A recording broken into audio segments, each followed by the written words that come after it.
Todos bienvenidos. Vamos a inclinar nuestro rostro y orarle a nuestro Dios. Oremos. Señor, gracias por esta tarde, gracias Padre por el calor, gracias Padre porque podemos sentirte de una forma, Padre. Gracias Padre por el clima y por cada uno de nosotros, Padre, que podemos venir aquí para adorarte, Padre, libremente. Queremos, Padre, que tu palabra sea lámpara a nuestros pies esta noche, Padre, que podamos adorarte en espíritu y en verdad, Padre. En tu nombre oramos. Amén. Adoremos.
Señor, y aun tu amigo soy, porque el Dios de los montes, el Dios de los montes, es el Dios de los valles.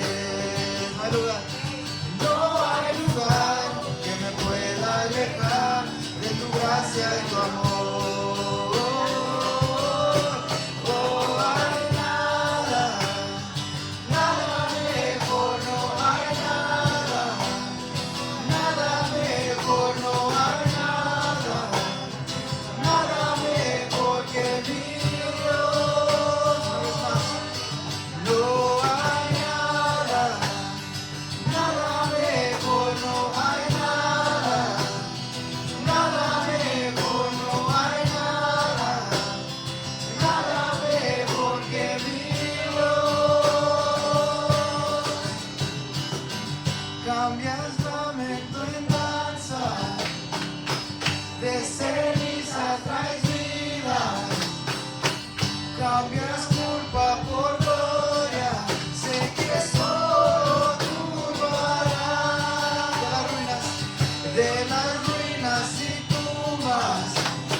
Nacen nuevos jardines, resucitan los huesos, sé que solo tú lo harás, sé que solo tú lo harás.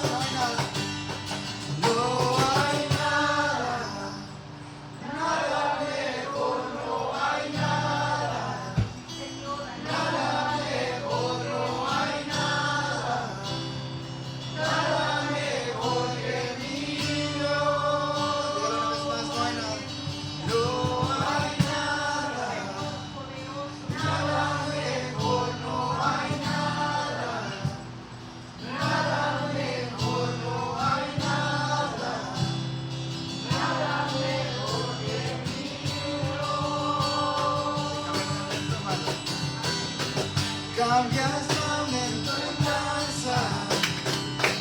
De cenizas traes vida, cambias culpa por gloria, sé que solo tú lo harás. No es más, cambias lamento en danza, de cenizas traes vida, cambias culpa por gloria, sé que solo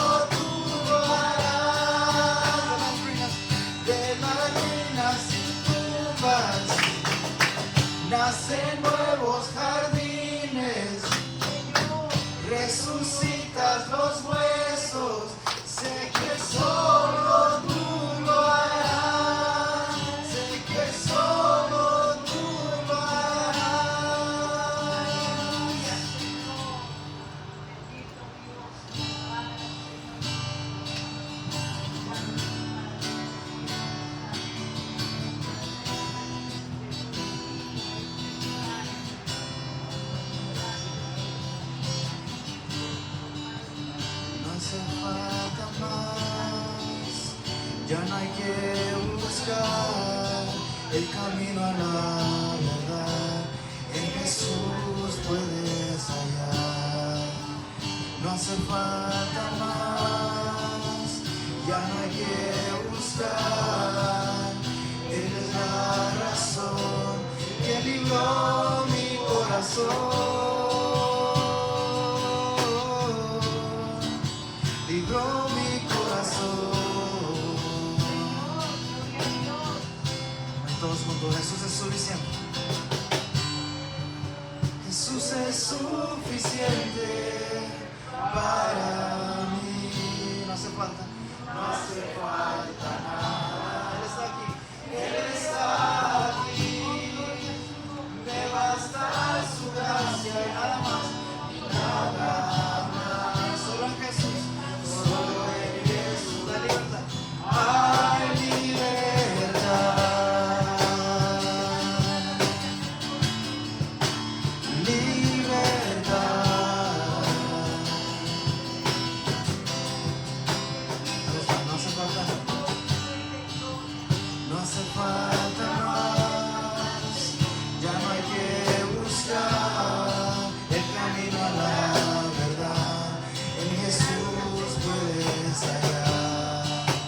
No hace falta más, ya no hay que buscar.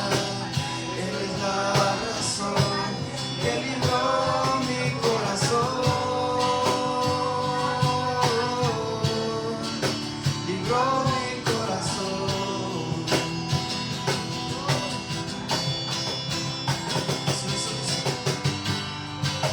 Jesús es suficiente para mí, no hace falta nada.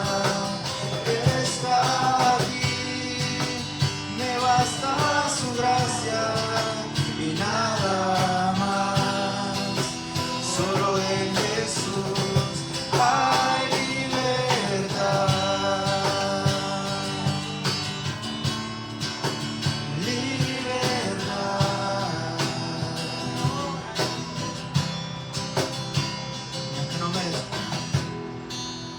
Aunque no merezco,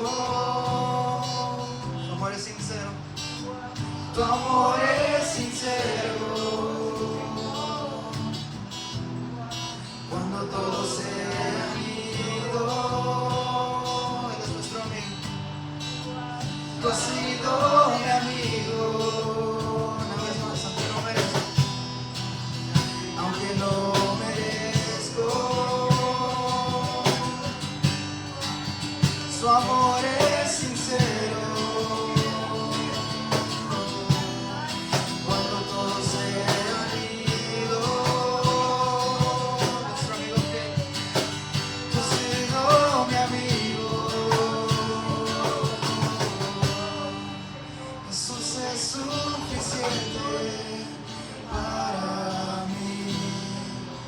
No hace falta nada. Él está aquí, me basta su gracia y nada más. Solo en Jesús hay libertad. Jesús es suficiente para mí. No hace falta nada. Él está aquí, me basta su gracia y nada más. Solo en Jesús, solo en Jesús hay libertad. Oh, libertad.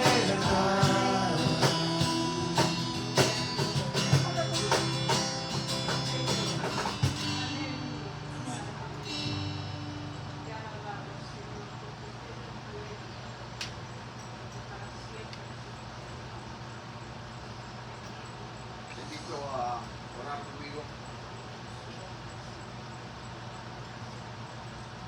Señor, te agradecemos la oportunidad que nos das de estar en esta tarde para venir a escudriñar tu palabra. Señor, el tema que tenemos frente a nosotros no es fácil de comprender. Para nosotros es aún imposible. Pero para ti, el dador de la sabiduría, quien ha dicho, si hay alguien falta de sabiduría, pídala a Dios, lo dará en abundancia. Y en este instante, Señor, te pido una doble porción de sabiduría,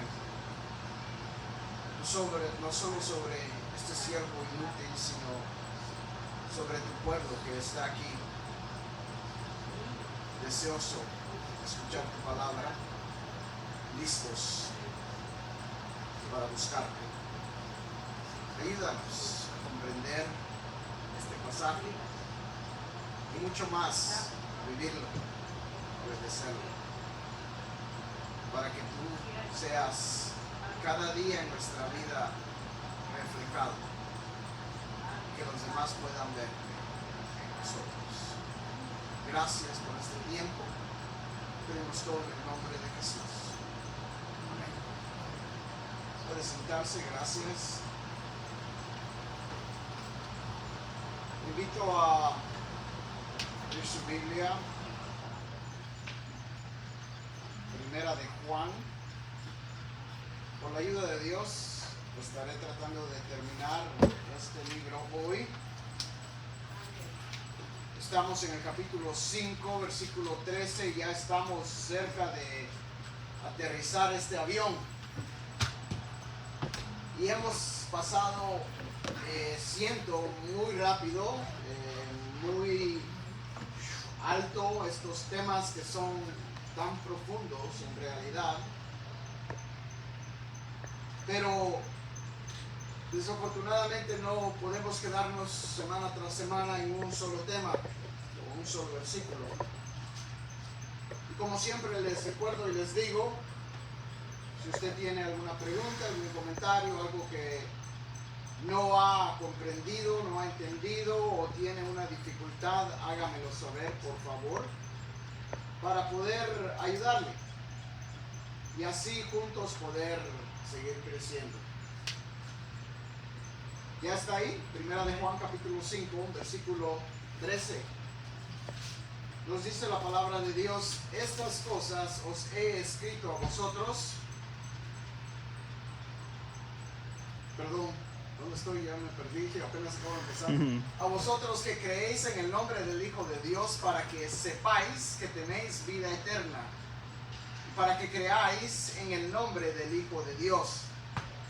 Y esta es la confianza que tenemos en Él, que si pedimos alguna cosa conforme a su voluntad, Él nos oye. Y si sabemos que Él nos oye en cualquier cosa que pidamos, sabemos que tenemos las peticiones que le hayamos hecho. Si alguno viere a su hermano cometer pecado que no sea de muerte, pedirá y Dios le dará vida. Esto es para los que cometen pecado que no sea de muerte. Hay pecado de muerte por el cual yo no digo que se pida. Toda injusticia es pecado, pero hay pecado no de muerte. Sabemos que todo aquel que ha nacido de Dios no practica el pecado, pues aquel que fue engendrado por Dios le guarda, y el maligno no le toca. Sabemos que somos de Dios y el mundo entero está bajo el maligno.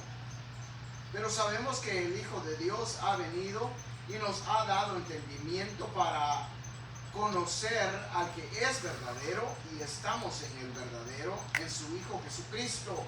Este es el verdadero Dios y la vida eterna. Hijitos, guardaos de los ídolos. Amén. Este es podríamos decir, el final de la carta de Juan. Con esto está cerrando todo lo que ya nos ha estado hablando. Y para los que hemos estado siguiendo este estudio, recordemos que Juan, su propósito es de confirmar nuestra fe en Cristo, confirmar nuestra salvación en Cristo, dejar por sentado que Jesús es el Mesías, el Hijo de Dios, que vino no solo se humanó, sino que fue 100% Dios, 100% hombre, 100% Dios. Cualquier hombre o persona que enseñe otra teología fuera de esta es anticristo, nos dice Juan mismo. Cualquiera que no crea que Jesús es el Hijo de Dios es anticristo. Cualquiera que no crea que Jesús fue hombre es anticristo. Cualquiera que crea que Jesús no es Dios es anticristo. Y ese es el tema en sí de Juan. Y en este pasaje veremos que Juan termina la carta con dos certezas. Y debo de advertirle, es uno de los pasajes más difíciles de comprender y de estudiar en el Nuevo Testamento, y me atrevo a decir quizás en la Biblia, porque estamos hablando específicamente de nuestra certeza en nuestra salvación. La primera certeza es la vida eterna. La segunda, la certeza que Dios nos oye, que Dios contesta nuestras peticiones. Entonces esos son los temas que tenemos frente a nosotros hoy, y pareciera, pues bueno, solo son dos. Fácil. No, muy difícil. Yo no sé cuánto tiempo tiene usted de haber conocido a Dios, pero cuánto tiempo sea que usted haya conocido a Dios, déjeme hacerle una pregunta. ¿Qué tan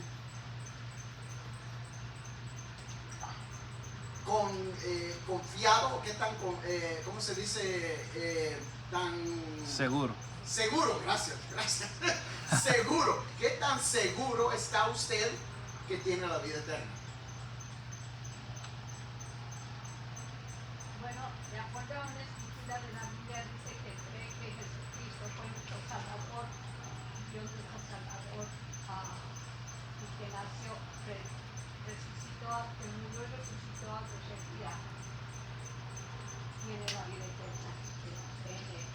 Y claro que también tenemos que tener la salvación, porque no nada más es de conocer que hay Dios y que Jesucristo hizo eso, sino tener ¿cómo se llama? La comunicación con Dios. Gracias. La relación con Dios, gracias. Déjeme hacer la pregunta una vez más. ¿Qué tan seguro está usted de la vida eterna? Amén. Eso debería ser la respuesta, simplemente sí. Sí, estoy seguro. La Biblia lo confirma, la Biblia nos dice en varios pasajes, pero yo, como creyente, como cristiano, debo de estar seguro de ciertas cosas. Primero, que en ningún otro hay salvación. Jesucristo es el único que puede darnos la salvación. Y una vez la persona tiene a Cristo, esa persona es salva. Nuestra salvación no se basa en nosotros. Dios no es un Dios que nos da la salvación porque seamos buenos. Tampoco quita la salvación si nosotros somos malos, digamos. Ahora, para algunas personas esto tiene un gran problema y es un tema de polémica, de controversia, aún divisivo entre las iglesias. Mi amado hermano, déjeme decirle algo con mucho amor. Puede ser que usted sea de esas personas que todavía no está muy seguro en cuanto a la seguridad de la salvación. Déjeme decirle que usted todavía es mi hermano si Cristo está en su corazón. ¿Sí? Si usted cree y es de las personas que dice, no, pues que yo creo que la salvación se pierde, ok, pues viva su vida cristiana con ese temor. Yo vivo mi vida cristiana en la libertad que mi salvación no depende de mí, depende de Cristo. Y eso lo digo sin querer ofender a nadie, sin querer ser así de directo, pero a veces tenemos que poner esas cosas en su lugar, porque por eso es que entra la división en la iglesia. Pero cuando entendemos que no importa nuestro punto de vista de estas cuestiones doctrinales, nos damos cuenta que nuestra salvación está en Cristo. Y si estamos en Cristo, somos hermanos. Y si no amo a mi hermano, no tengo a Dios. Que es lo que Juan nos ha estado enseñando, ¿verdad? ¿Cómo podemos amar a Dios, a quien no hemos visto, si ni siquiera amamos a nuestro hermano que hemos visto? ¿Sí? Entonces, yo espero verdaderamente que usted esté completamente seguro de su salvación, la vida eterna. Pero ¿por qué es que muchos no comprenden esto y no se sienten seguros de este regalo de la salvación, de la vida eterna? Creo que es porque hemos tergiversado, hemos malinterpretado lo que la salvación en realidad es. Y algunos conectan la salvación con un momento de emoción, con un momento donde el predicador, el pastor puede llamar al púlpito y la persona pasa y acepta y llora de emoción y se da cuenta que es pecador. Pueda que se arrepienta, pueda que no, puede hacer una confesión de fe ahí mismo y luego se va y fácilmente se le olvida. Luego hemos conectado la salvación con estar en la iglesia. Déjeme decirle que asistir a la iglesia no nos salva. Usted puede estar en la iglesia por años. Yo estoy convencido que el infierno estará lleno de gente que asistía a la iglesia, lleno de gente que hizo confesión, lleno de gente que repitió la oración de fe, que le llamamos, que a propósito no es bíblico. Pero eso es lo que nosotros hemos llegado a creer o a entender como la salvación. Entonces, cuando la persona considera, ¿soy salvo o no?, directamente lo conectamos con ese evento. Debemos de dejar de pensar de esta manera. La salvación en realidad, mi amado hermano, yo sé que usted sabe esto, es haber nacido de nuevo. Jesús le dijo a Nicodemo, Nicodemo, te es necesario nacer de nuevo. Si no naces de nuevo, no podrás ver el reino de Dios. Si no naces de nuevo, Nicodemo, no puedes entrar en la vida eterna.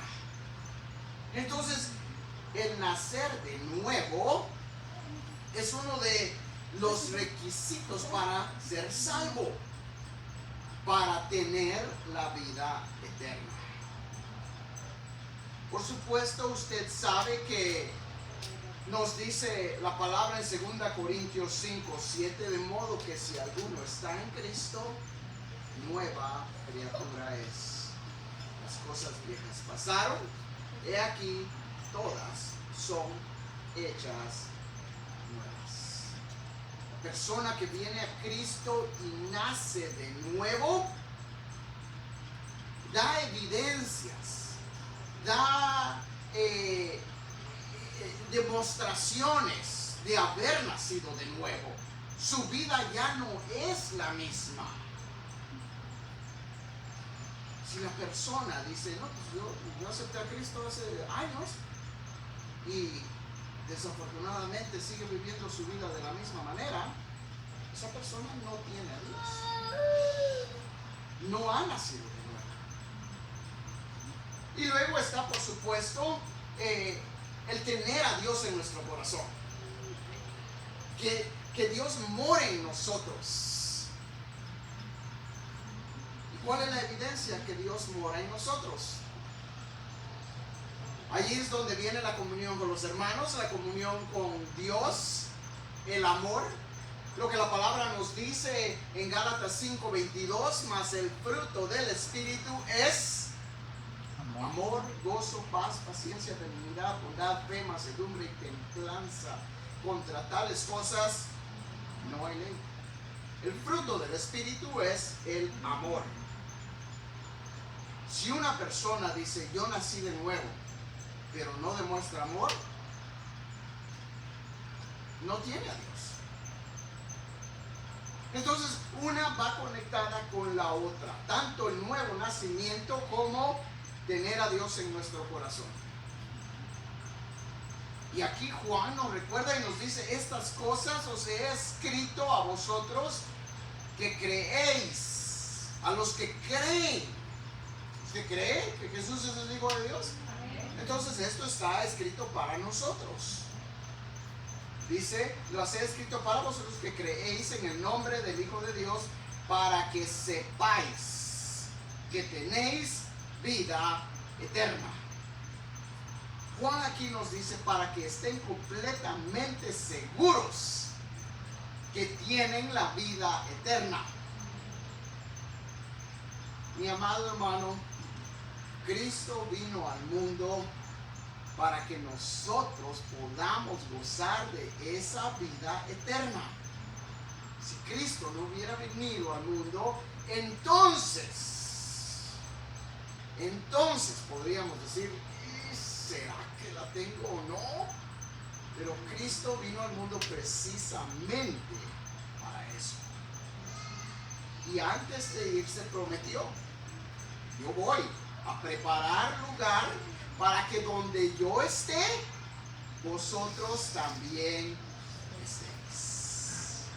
Entonces, la vida eterna no solo no nos depende a nosotros, no nos pertenece decir quién la tiene, quién no, sino que ya Cristo la prometió.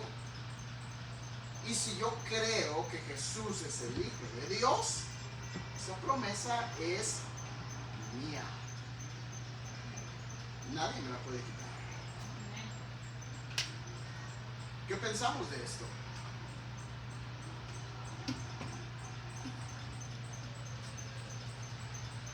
¿Pensamos o no pensamos? ¿Estamos procesando?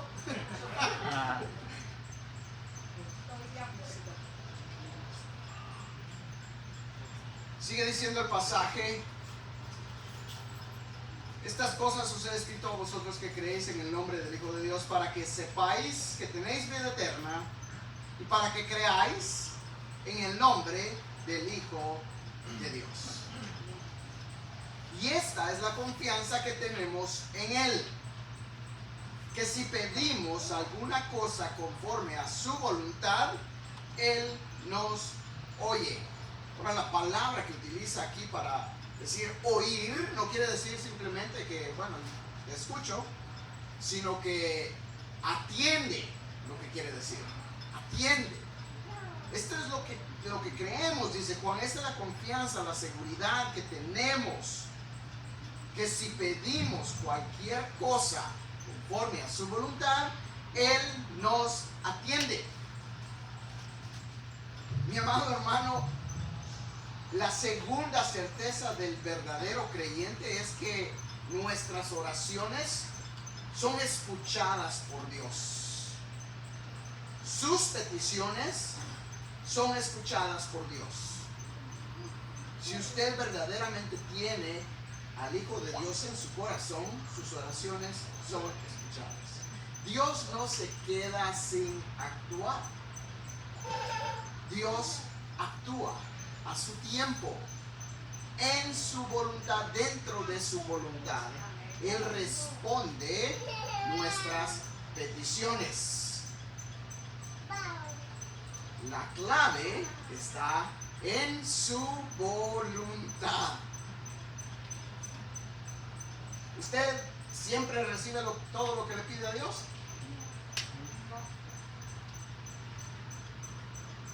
No siempre.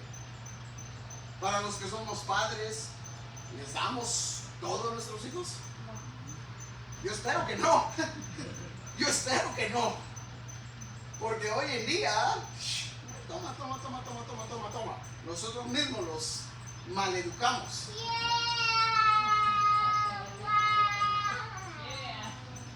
Tenemos que tener cuidado cuando le negamos algo a los hijos. ¿Por qué se lo negamos? Porque nosotros sabemos que lo que ellos están pidiendo no es para su bienestar.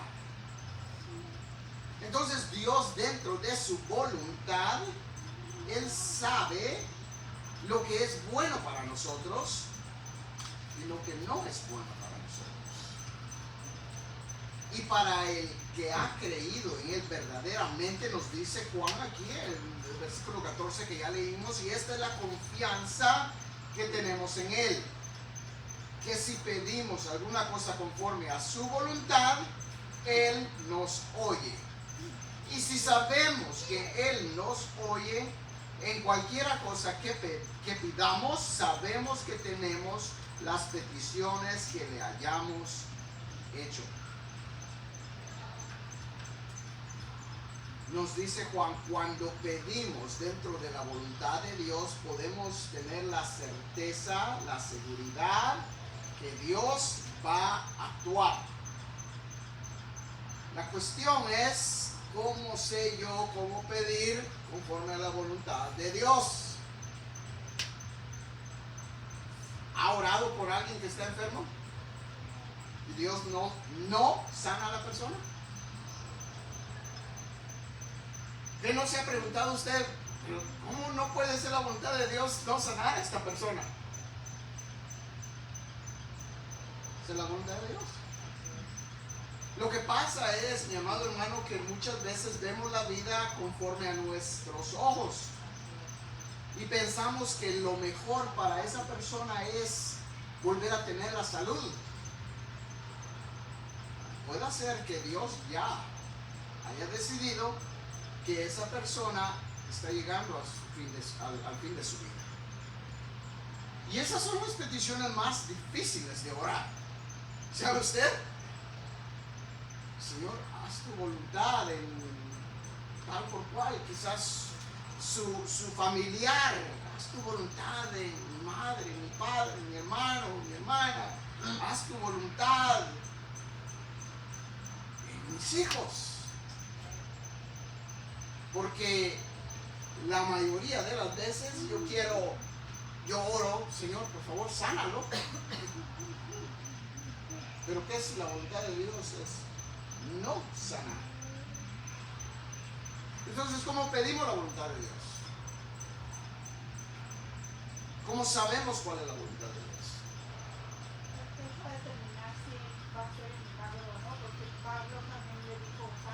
Perdón, hermana, no escucho. Digo, Pablo le pedía que le quitara lo que sentía el aguijón. Entonces, yo creo que cuando uno en el espíritu no sabe cuando Dios es la voluntad de Dios. No y sí. Escuché el aguijón. Pablo pedía que Dios le quitara el aguijón y Dios le contestó, bástate mi gracia. ¿Eso es lo que se refiere? Claro. Gracias. Pero, por ejemplo, hermano, hay veces que no se pedirá con bastante fe, por eso él no lo hace. O yo estoy pidiendo mucho por un hijo que está en drogas fuertemente. Estoy por años pidiendo por él. Y él sigue igual. ¿Cómo actúa nuestra fe en nuestras oraciones? ¿Qué quiero decir con eso? Que a veces caemos en este error. No, pues es que hermano, hermana, no está orando con fe. No necesariamente. Tener fe no es como que alguien me decía esta semana, a veces pensamos que nuestras oraciones es como que le estamos doblando el brazo a Dios. No. Usted puede tener la fe tan grande que traspase los montes Pero si Dios en su voluntad no desea contestar esa petición, o en su voluntad Él tiene algo diferente a lo que usted está pidiendo, la voluntad de Dios se va a hacer. Así va a resultar. Entonces no es que el cristiano no tenga fe, simplemente que nuestra fe no debe de no debemos de formarnos una idea como que nuestra fe es la que está falta, porque Dios sigue siendo Dios. Si Él contesta o no, Dios sigue siendo Dios. Y comprendo mucho más cuando se trata de la salvación de nuestros hijos, ¿verdad? Quisiéramos verlos salvos y traerlos. Si puedes traerlo ya. Solo Dios sabe quién es el que ya ha sido escogido, predeterminado para ser salvo. Nosotros no lo sabemos, entonces no podemos cansarnos de orar por esa salvación. ¿Alguien tenía algo más? Yo creo que a veces oramos, como estuvimos hablando conmigo, muy egoístas, ¿verdad? Y a veces Santiago nos dice, no pedimos bien. Y aquí Juan nos está diciendo, a pedir a la voluntad de Dios. ¿Qué es la voluntad de Dios en mi vida? A ser moldeada a la imagen de Dios. Y a veces no oramos así porque no es algo comfortable o algo cómodo. Las oraciones que hacemos a veces son muy sanas. Y al pedir que Dios me forme a mí a la imagen de Cristo, Él va a formar mi carácter.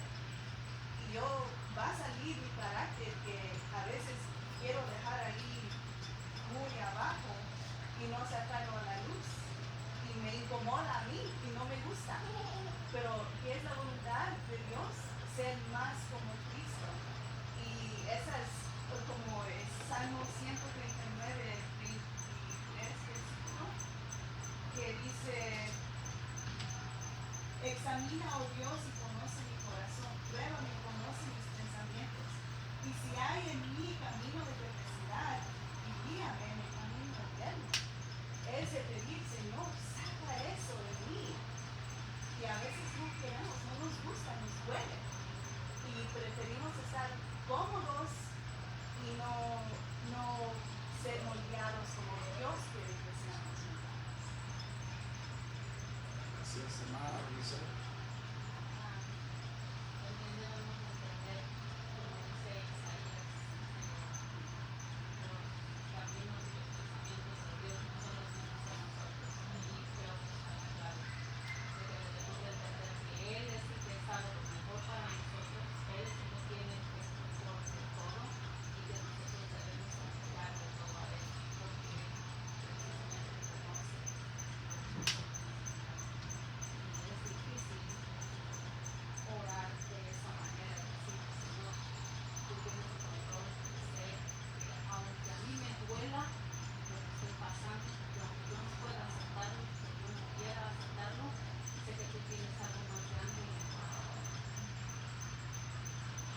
Así es.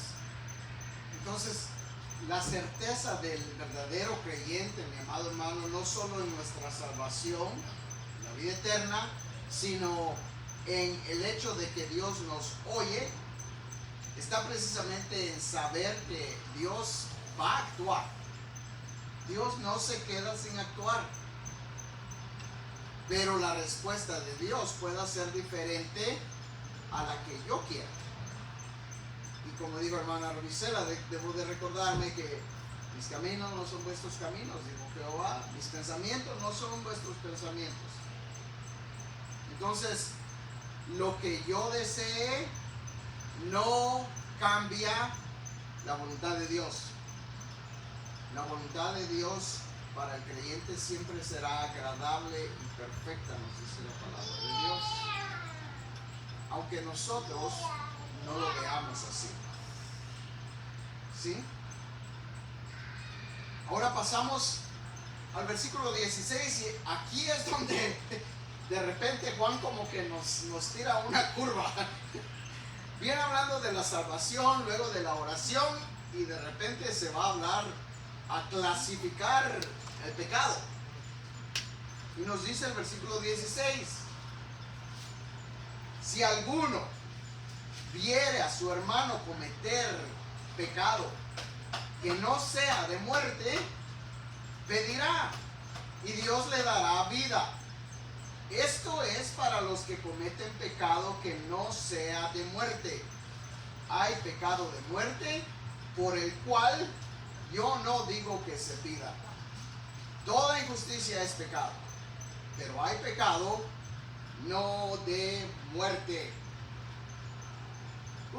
¿De qué está hablando aquí Juan? ¿Cómo está esto de pecado de muerte y pecado no de muerte? Parece ser que Juan está clasificando el pecado en una categoría que casi no la consideramos. Nos dice Romanos que la paga del pecado es muerte. Ahora, usted y yo sabemos que hay dos tipos de muerte. Está la muerte física y la muerte espiritual. ¿De cuál está hablando aquí Juan? En realidad no sabemos. No sabemos, yo no sé de qué muerte está hablando. Pero puedo considerar las dos y puedo ver cómo bíblicamente hay, ¿cómo se dice? Support. Apoyo. Apoyo, gracias. Apoyo para pensar en las dos. Que en una manera está hablando de una muerte física, porque tenemos ejemplo. Por ejemplo, en Hechos capítulo 5, el pecado de Ananías y Zafira. Cuando la iglesia estaba colectando ofrendas y esta parejita llegó ante Pedro y le dijeron, aquí está el precio de la casa, todo lo que ganamos. Y Pedro le dijo, ¿de veras? ¿Esto fue lo que vendiste la casa? Sí, aquí está todo. Ok, le dijo Pedro, ¿por qué mientes al Espíritu Santo? Y ahí mismo cayó Ananías. Tras de él viene la mujer. ¿De veras en esto vendieron la propiedad? Sí. ¿Por qué le mienten al Espíritu Santo? Y cae también muerta. Entonces, hay suficiente evidencia para mostrar que Dios en ciertas ocasiones trae la muerte física como el castigo al pecado. No quiere decir que toda enfermedad, que toda muerte sea causa del pecado. Pero, mis amados hermanos, aquí es donde viene la voluntad de Dios y donde nosotros debemos de recordar. Jamás entenderemos la mente de Dios. Y debemos de verdaderamente temer. Porque llega el momento, llega al grado donde Dios dice, este hijo mío llegó hasta su límite. Mejor que se venga. Mejor le quito la vida para que deje de pecar. Eso es lo que creo que Pablo está diciendo en 1 Corintios capítulo 5, que nos dice que lo entreguen, que hablando de este hermano que a propósito se encontraba en una relación ilícita con su madrastra, y Pablo dice que lo entreguen a Satanás para que el cuerpo se pierda, pero el alma se salve. Hay ocasiones, mis amados hermanos, y acordémonos que aquí Juan está hablando en cuanto al pecado en la iglesia. Hay ocasiones donde desafortunadamente el hermano puede caer, y aquí es donde nos dice Juan, versículo 16, si alguno viera a su hermano cometer pecado que no sea de muerte, oren por él, restáurenlo. El problema está, ¿cómo sabemos cuál pecado es de muerte y cuál no? Porque nos dice aquí, hay pecados que yo les sugiero que no oren. Ahora, Pablo también nos habla de un pecado que es merecedor de la condenación eterna. El predicar un evangelio diferente al de Cristo. Dice Pablo en Gálatas capítulo 5, sea anatema. Dice, si alguien viene a ustedes y les predica un evangelio diferente al que les he predicado, sea anatema. Esa palabra quiere decir que viva bajo una condenación eterna. Literalmente Pablo está diciendo que se vaya al infierno. Eso es duro. Por supuesto que no vamos a ir con ningún hermano y decirle, hermano, esa es la palabra de Dios, ¿verdad? Que tenemos que reconocer a los falsos profetas y a los lobos vestidos de ovejas. Por eso es que Dios puso un pastor en las iglesias para velar por las ovejas. No quiero que me malinterprete si usted se ha unido a nosotros recientemente. Pero cada persona que viene y entra por esa puerta, yo empiezo a orar. Señor, si esta persona es tuya, que venga en un mismo espíritu. No un espíritu de división, no un espíritu contencioso, no un espíritu que no sea sumiso. Porque de lo contrario, mi amado hermano, yo como pastor no estaría haciendo mi trabajo de velar por el rebaño. Yo debo de velar por el rebaño que Dios me ha dado. Y no es fácil hacerlo. No es fácil llegar con un hermano y decirle, hermano, bueno, si el hermano tiene suficiente confianza para decir, pastor, pequé, caí en pecado. ¿Okay? Bíblicamente, restaurémoslo. Pero ¿sabe qué pasa? El 99% de las veces jamás vienen al pastor. ¿Sabía usted? Puede ser que los demás se enteren. Ay, ¿qué pastor? Pero es que no sabía. Pues no tengo una bolita mágica. No estoy aquí para juzgar a nadie. Pero cuando el hermano viene y se humilla y reconoce su pecado, entonces dice Juan, oren por él. Oren por él para que Dios lo restaure. Y si sabemos que Dios oye nuestras peticiones, Dios lo restaurará. ¿Vemos cómo está ahí el proceso? Pero también están aquellos pecados que Juan los clasifica como de muerte. Yo considero estos pecados, a la luz de la palabra de Dios, la blasfemia contra el Espíritu Santo, que fue lo que Jesús nos dijo en Mateo capítulo 22. Cualquier otro pecado es perdonado, excepto la blasfemia del Espíritu Santo, contra el Espíritu Santo. ¿Qué quiere decir eso? Negar rotundamente a Dios, rechazarlo. Nos dice el salmista, dice el necio en su corazón, no hay Dios. Ese hombre ya está destinado a morir si no se arrepiente. Ahora yo puedo orar, Señor, perdónalo. Primero, ¿quién soy yo para pedir perdón por alguien? No soy nadie.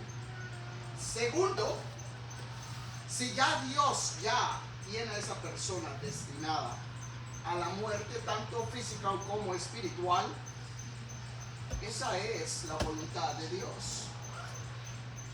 Yo no puedo venir y decirle, Señor, pero piénsalo otra vez. Dice Juan, yo sugiero, dice, que por esos pecados no se ora. He tenido ocasiones donde una persona vino y me pidió, no quiero que venga y vaya a orar por tal por cual, que Dios la sane, que Dios la salve, que Dios la levante, que Dios la libere de demonios que tiene. No, perdóname, no puedo hacer eso. Dije, güey, ¿pero por qué no? Si usted es pastor. Ajá. Cuando esa persona venga y se acerque a Cristo, yo estaré aquí para pastorearla. Pero mientras esa persona rechace a Dios, es una blasfemia contra el Espíritu Santo. Nada que yo le pueda decir va a cambiar la mente de Dios. Esa persona puede ser que ya esté destinada a morir. No quiero que me malinterprete, no quiere decir que no voy a compartir el evangelio con ellos. Por supuesto, que si esa es la oportunidad que Dios les está dando.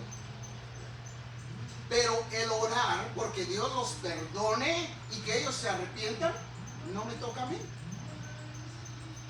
Me toca presentarles el evangelio y que ellos acepten a Cristo y entonces poder orar con ellos.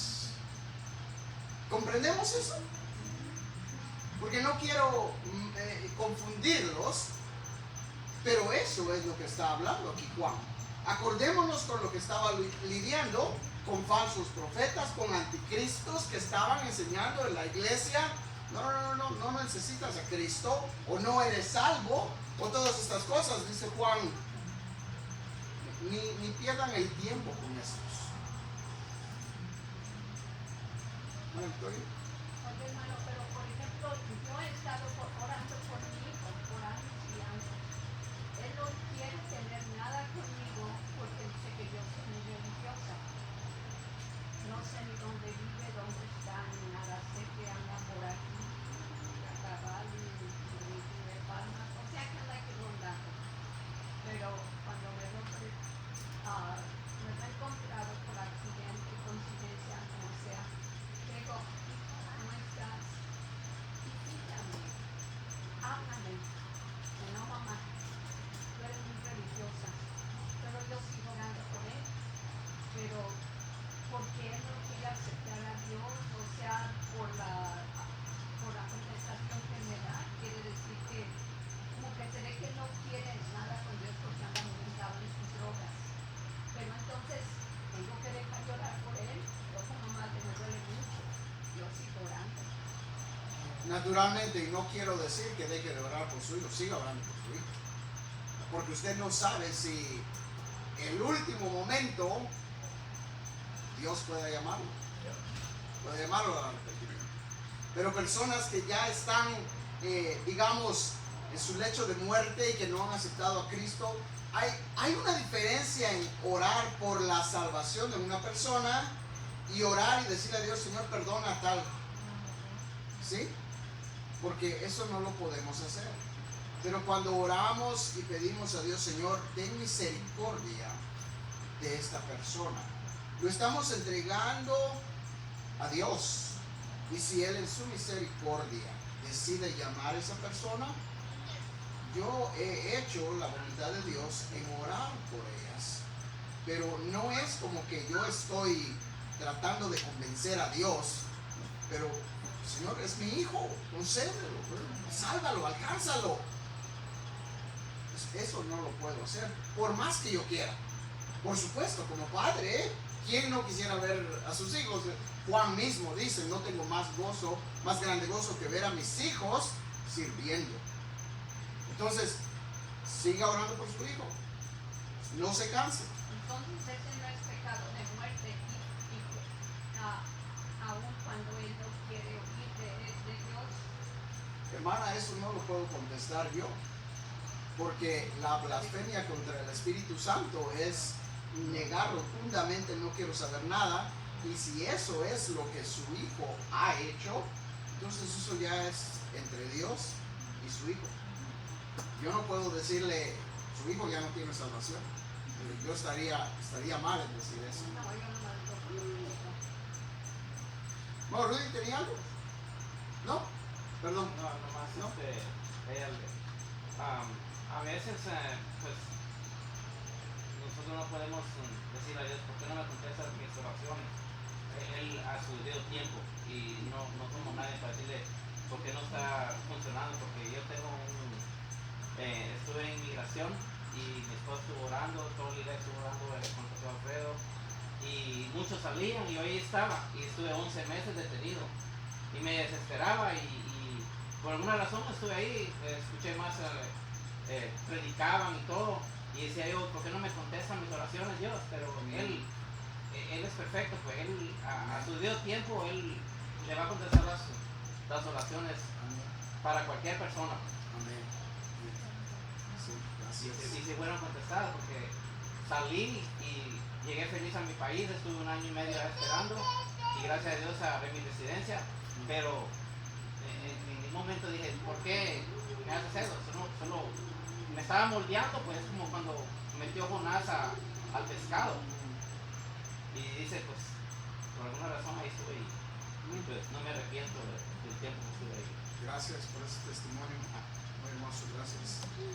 ¿Alguien más levantó la mano aquí? Hermana Rubicela, luego hermana Flor. Sí, nada más quería entender entonces a lo que se refiere aquí con orar por los pecados no de muerte y no orar por los que son de muerte. Si entiendo es orar como dijo usted por misericordia, tal vez que esa persona sea cansada. Eso es lo que sí puedo hacer por una persona. Pedirle a Dios que en su santa voluntad pueda alcanzar a esa persona si es para él, ¿verdad? Y lo que no puedo hacer es pedir yo a Dios perdón por los pecados que ha cometido a otra persona que no se quiere arrepentir. Porque si la persona no se quiere arrepentir y está renuente a aceptar algo con Dios, ¿cómo puedo yo hacer que Dios lo haga entender? O que le perdone los pecados. Así es. Así es. Así es como lo veo. ¿Hermana Flor? Sí, hermano, muchas veces nos cansamos en el camino de orar por la petición que tenemos, pero volvemos a lo mismo. Dios no nos va a contestar lo que nosotros queremos a nuestro favor, porque de alguna manera nos tiene pidiendo por esa petición, ¿verdad? El no contestarnos rápido, Él sabe el tiempo exacto que va a contestar. Ahí tengo bien claro lo que el Señor ha hecho con mi esposo últimamente. Mi esposo ya él aceptó a Cristo en años atrás, pero así como dijéramos como el pescado que iba una vez y después se desaparecía. Entonces ahora yo veo que el Señor ha contestado la petición, pero no ha sido un año que he orado, no han sido 2, no han sido 3, ni 4, ni 5, son más de 20 años, hermano, orando por mi esposo y verlo entrar a la iglesia como ahora lo veo. O sea, queremos que en el año ya el Señor ya me contestó, agarramos lo que nosotros queremos y el Señor no nos ha contestado, hermano. Entonces tenemos que ser pacientes y perseverantes y con la certeza que un día Dios nos contestará. Amén. Gloria a Dios. Y gracias también por ese testimonio. No debemos de cansarnos de pedir y lo que quisiera que nos lleváramos en esta noche no es que no oremos por las personas que no son salvas, al contrario, oremos por la misericordia de Dios para que Dios nos lo alcance. Pero hay una diferencia, de acuerdo a como lo pide aquí Juan, cuando oramos por un hermano que sea restaurado de un pecado, a un hermano, un cristino, que siempre les ando diciendo, ¿eh? Que niega a Dios, que no tiene a Dios, que rechaza a Dios, y decirle, hermano, ven, oro por ti para que Dios te restaure. No, ese hermano no es ni hermano, es primo, amigo. No tiene a Dios. No puedo orar porque Dios lo restaure. Puedo orar por la misericordia de Dios por él, que Dios lo alcance en su misericordia. No sea que Dios decida quitarle la vida. Y ya eso ya le depende a Dios. Y en 1 Corintios, Pablo nos dice también que el comer la cena indignamente, dice, por eso hay muchos enfermos y debilitados y muchos duermen. El comer la cena indignamente también trae es algo delicado que Dios lo ve como algo serio. Por eso es que yo hago tanto énfasis en participar de la cena del Señor. Porque yo lo que no quiero es que alguien vaya a caer en el juicio de Dios por participar en los elementos sin entender lo que eso significa. ¿Sí? Entonces, a todo esto lo tenemos que tener en mente y acordémonos una vez más, Juan no está aquí haciendo estos puntos negativamente, sino al contrario.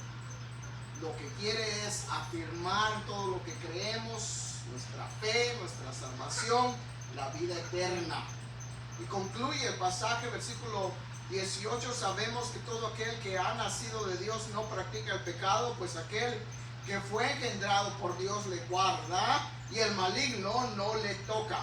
Sabemos que somos de Dios y el mundo entero está bajo el maligno, pero sabemos que el Hijo de Dios ha venido y nos ha dado entendimiento para conocer al que es verdadero, y estamos en el verdadero, en su Hijo Jesucristo. Este es el verdadero Dios y la vida eterna. Hijitos, guardados de los ídolos. Amén. Hermano Daniel. Nomás quería decir una cosa.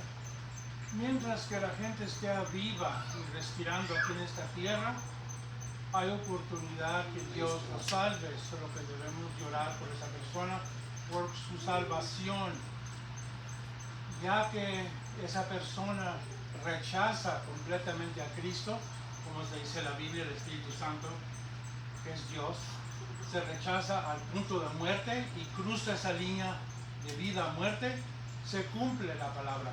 Ya no hay oportunidad que esa persona regrese.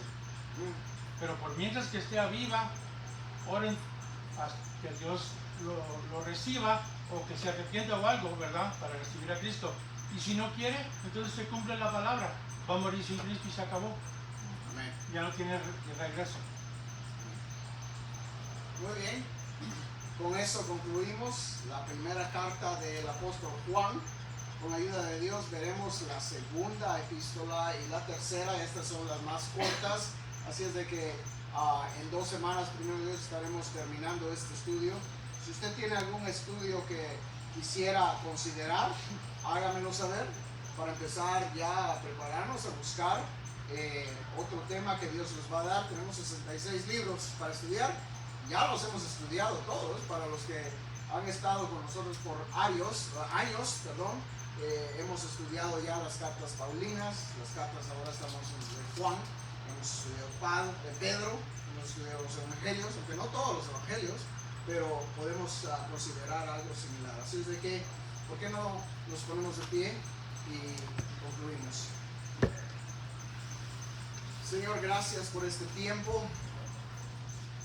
Te alabamos y te bendecimos. Gracias por esa salvación tan hermosa que tú nos has prometido, que nos has dado por herencia, aunque no la merezcamos. Te pedimos que tú nos ayudes a ser verdaderos creyentes, hijos tuyos, que practiquemos y vivamos tu palabra. tú nos ayudes, Señor, a representarte a donde quiera que vayamos. Y que cada día tú nos moldees más a imagen tuya. Gracias por cada uno de mis hermanos. Bendícelos, guárdalos. Quédate con nosotros, llévanos a nuestro hogar. Lo pedimos en el nombre de Jesús.